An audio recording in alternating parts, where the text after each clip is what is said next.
Hello, my name is Zita Devan. I have the pleasure of being a part of the advisory committee for this project, and I have enjoyed the process very much. We came to this area in 1969, and specifically Fenelon Falls.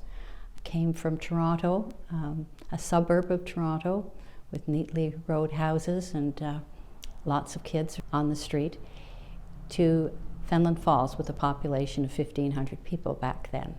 But I can say that I'd never felt more embraced by a community.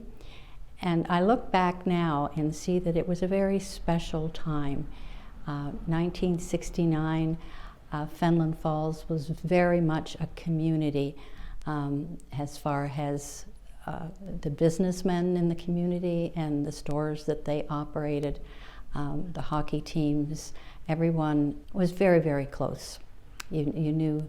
It was always with more interest than gossip that you heard about people's trials and tribulations.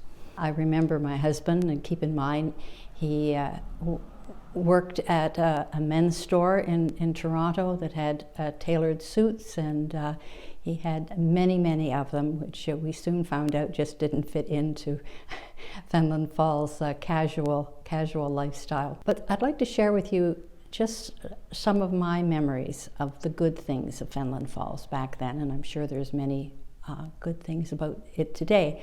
However, back in the day, the summers were crazy, as you can appreciate, with the cottagers coming, and you got to know the cottagers, and because most of them owned their cottage and came up every weekend, and back then also quite often the family stayed and during the week, because back then not that many women were out working, so they would come for the whole summer and the husbands would show up on the weekends, kind of thing.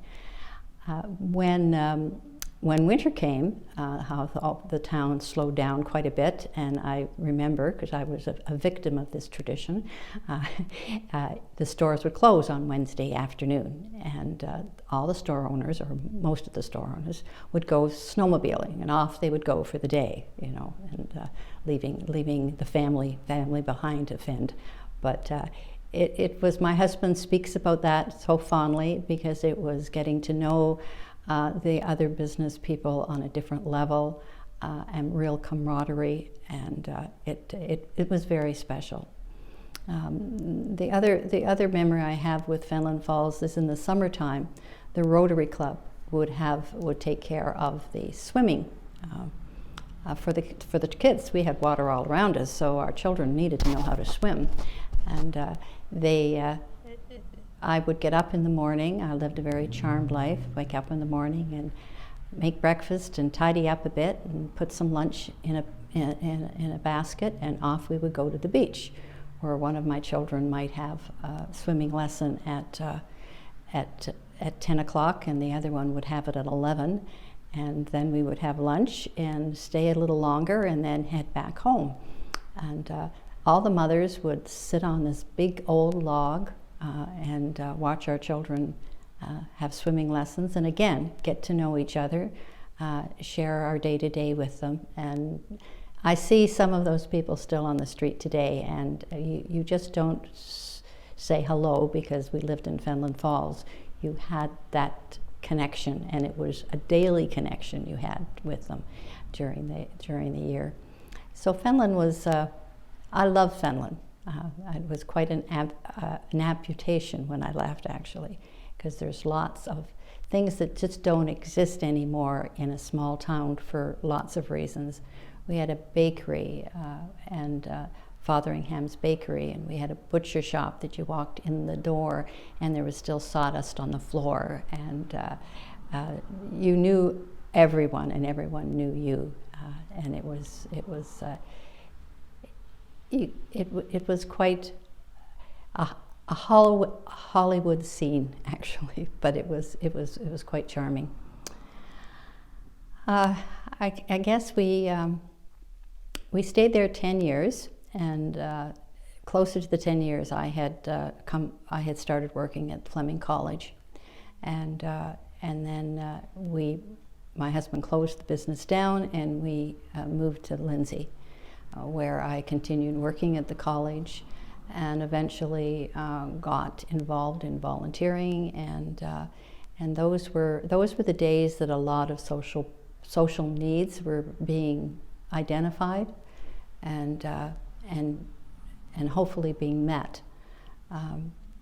I had an encounter at the college with a young man who had come for a program that the government was running at the time to help young people who had left school to gain work experience. And so my job was to interview the individuals and find a suitable placement for them with a business in Lindsay and monitor their training in the hopes that when the training was over, they either had something to offer the employer or they had something to put on a resume.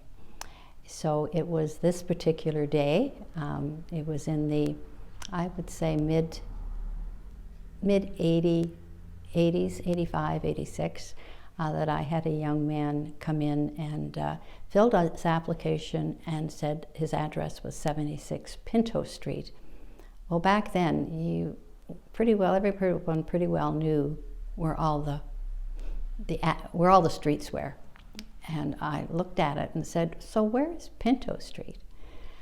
Only to find out that he had slept in an unlocked car that night, and it was a 76 Pinto.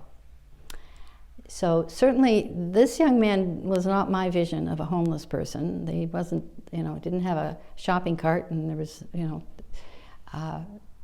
he wasn't sleeping on subway crates.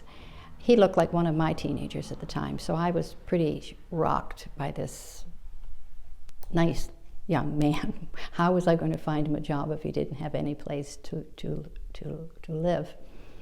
And I talk about this in the historical sense is because it isn't in the years, it didn't happen way back, in the 40s, but it was the starting point of this community addressing our homeless problem. Because when I called different agencies that I thought might be able to help him, only to find out there was nothing, and also to confirm that yes, from time to time they do have people that come for their services and were homeless. So that triggered a meeting of some of the providers and some interested people that I thought might be interested in it.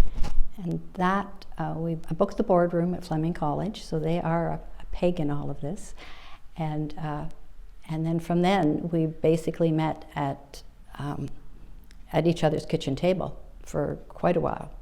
And so that was sort of the catalyst that gives us a place called home, a 19-bed, 24-hour hostel. And the journey was very long and very persistent.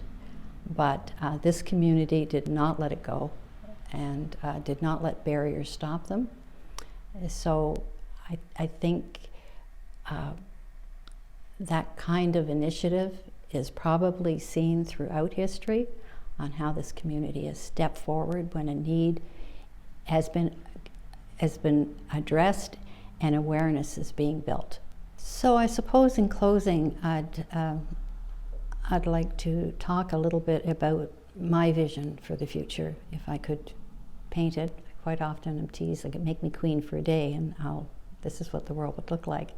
So my vision for the future would be that the leadership that is available to individuals in a community the size of ours is huge. You've often heard the expression, a big fish in a small pond. That's not a bad thing. You can gain lots of experiences. When I think back of the very first time I got up to speak on a topic, my heart was pounding so hard I could hear it in my ears. But through the years, my skill set has increased. So I would encourage the future residents of the city of Kawartha Lakes to get involved, and that's the other thing, because it makes your life richer. And also, when you identify a need, be need-driven, not rule-driven, not funded-driven, And I'll use the example of a place called Home when we first sat around the table to find out that there was no funding for us. Those pots of money that were handed out to communities were handed out in another time. And someone at the table said, well, that doesn't mean we don't have homeless.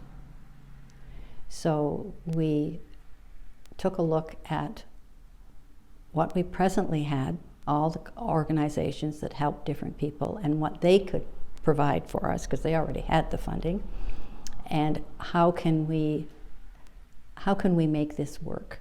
We didn't stop.